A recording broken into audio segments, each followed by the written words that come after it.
Çanakkale Savaşı'nda kaybolan İngiliz taburu. Türkiye'nin en gizemli bölgelerinden biri de Çanakkale Boğazı'nın yanında yer alan Çanakkale ili ile Gelibolu Yarımadası ve eski Troya kentini kaplayan alandır. Yaklaşık İsa'dan önce 1100 yıllarında bu bölgede Grek mitolojisinin tanrıları ile kahramanlarının sürekli olarak ortaya çıktıkları ve savaşan ölümlerin çarpışmalarına katıldıkları efsanevi Troya Savaşı yapılmıştı. İşte Troya Savaşı'nın kaderini tayin eden de yüce güçlerin temsilcilerinin ölümlü savaşçılara bu şekilde müdahale etmeleri olmuştur. Acaba yüce varlıklar doğrudan Agartha'dan gelmekte ve dış dünyaya okült bir tarzda korunan Troya girişinden mi çıkmaktaydılar? İsa'dan önce 72 yılında Romalı general Lucullus ve Pontus kralı 6. Mithridates'in orduları Çanakkale yakınlarında karşı karşıya geldi. Mithridates tam Roma ordularına saldırmak üzereyken çok tuhaf bir olay meydana geldi. Birdenbire gökyüzü açıldı ve iki ordu arasına gökten parlak, gümüşi renkli, silindir biçiminde büyük bir obje indi. Bu fenomen iki orduyu şaşkın bir hale getirdi ve hareketsiz bıraktı. Sonuçta bu fenomen vasıtasıyla yukarıdaki bilinmeyen güçler Mithridates'in kaçması ve savaşı Lucullus'un kazanması yönünde bir müdahale ile tarihin çizgisini değiştirmişlerdir. Bu olaydan yaklaşık 2000 yıl sonra aynı bölgede meydana gelen bir başka tuhaf olay, yapılan savaşta tarafların kaderini tayin edici nitelikte olmuştur. Tarih 28 Ağustos 1915, Çanakkale Savaşı sürmektedir. Sabah vaktiyle bir İngiliz alayı Anafartalardaki Sulva koyunda 60 nolu tepe yakınlarında garip bir yer bulutuna girmiş ve bir daha hiç görülmemiştir. Daha sonra bu olayın kayıp olduğu rapor edilmiş, olayın tanıklarından olan Sappers Richards, Ray Newnes ve John Newman imzaladıkları bir raporda gördüklerini şu şekilde anlatmıştır. Güneş doğduğunda hava gayet açıktı. Görünürde tek bir bulut yoktu. Ancak 60 nolu tepe üzerine ekmek biçiminde 6 ya da 8 adet bulut asılı duruyordu. Hepsi de aynı biçimdeydi.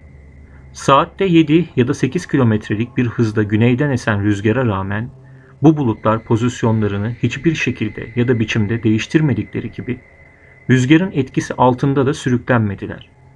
Yerden 150 metre yukarıda yer alan gözlem noktamızda görüldüğü kadarıyla yaklaşık 60 derecelik bir yükseklikte öylece asılı duruyorlardı. Bu bulut grubunun tam altına rastlayan yerde arazi üzerinde aynı biçimde olan ve sabit duran yaklaşık 250 metre uzunluğunda, 60 metre yüksekliğinde ve 60 metre genişliğinde bir bulut bulunuyordu. Bu bulut tamamen yoğundu ve hemen hemen katı bir madde yapısında görünüyordu. Tüm bunlar yerdeki bulutun 2500 metre kadar güneybatısında Rhododendron Dağı burnu üzerinde siperlerimizde yerleşmiş bulunan NZY 1. Sahra Bölüğü'nün 3. takımının 22 askeri tarafından gözlemlenmişti. Gözlem noktamız 60 nolu tepeye 980 metre kadar yukarıdan bakıyordu. Sonradan anlaşıldığına göre bu tuhaf bulut kuru bir dere yatağının ya da çökmüş bir yolun üzerinde bulunuyordu. Ve arazi üzerinde böylece dururken yanları ile uçları mükemmel bir şekilde görülebiliyordu. Öteki bulutlar gibi açık gri renkteydi. Daha sonra birkaç yüz kişiden oluşan İngiliz alayı First Norfolk'un bu çökmüş yol ya da dere boyunca 60 nolu tepeye doğru ilerlediğini fark ettik.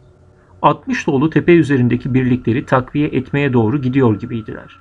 Ancak söz konusu bulutlara ulaştıklarında hiçbir tereddüt göstermeksizin doğrudan bulutun içerisine ilerlediler. Sonunda 60 nolu tepe üzerinden yayılarak savaşmak üzere hiç kimse ortaya çıkmadı. Bir saat sonra yürüyüş kolundaki son erler de bulutun içerisinde kaybolduktan sonra aynı bulut gayet rahat bir şekilde yerden yükseldi ve herhangi bir bulut ya da sis gibi yavaşça hareketlenerek raporun başında değindiğimiz gibi diğer bulutların yanına katıldı.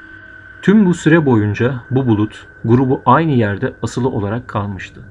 Ve tuhaf yer bulutu onlara katılır katılmaz hepsi birlikte kuzeye yani Trakya'ya doğru ilerlemeye başladılar. Birkaç dakika sonra gözden kaybolmuşlardı. Söz konusu alay kayıp ya da yok edilmiş olarak bildirildi. İngiltere Türkiye'den bu alayın geri verilmesini istediğinde Türkiye bu alayı ne esir alındığını ne temas edildiğini ne de böyle bir alayın varlığından haberleri olduğunu belirten bir yanıt vermişti. 1914-1918 yılları arasında bir İngiliz alayı 800 ile 4000 kişi arasında oynayan bir güçten oluşurdu.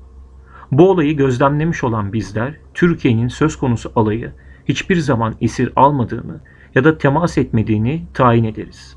Charles Berlitz bu olayı özel manyetik alanların ya da sismik fayların yahut her ikisinin birden bulunduğu yerlerin civarında bilinmeyen varlıkların müdahalelerinin söz konusu olabileceğini gösterdiği için ilginç bulmaktadır. Charles Berlitz bu sözleri ile Çanakkale Boğazı civarındaki gizemli bir bölgenin varlığına da işaret etmektedir. Araştırmacı Robin Wollins aynı konuyu işlediği bir yazısında John Harvest'ın Sulvako'yu çıkarmasıyla ilişkin olarak yaptığı bir açıklamayı aktarırken 21 Ağustos 1915 tarihinde birkaç tabur pusula ibresinin aşırı derece kuzeye doğru sapmasından dolayı bu alanda yönlerini kaybetti demektedir.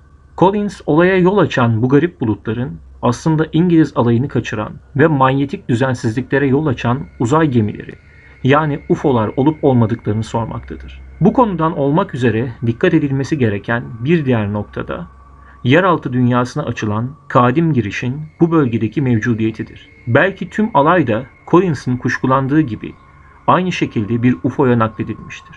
Acaba bu buluta girdiklerinde demaryetilize olup sonra UFO'nun içinde materyalize mi olmuşlardır? Bu bir tür ışınlanma vakası olabilirdi.